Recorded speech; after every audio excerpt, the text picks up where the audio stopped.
Come. Okay, so there is something really cool. So, you see this tree? Yes. It's called Bilin.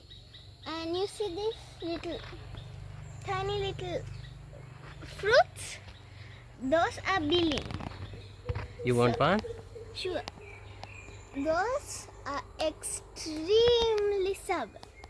And first when you eat it, it's super sour. But after some time, it's a little sweet. But it's really sour. Let's try.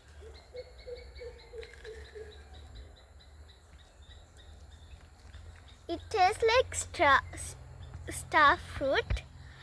It's really sour, but a lot, like mostly sweet. But it's more sour. So I'll say this is a sour fruit than a sweet fruit.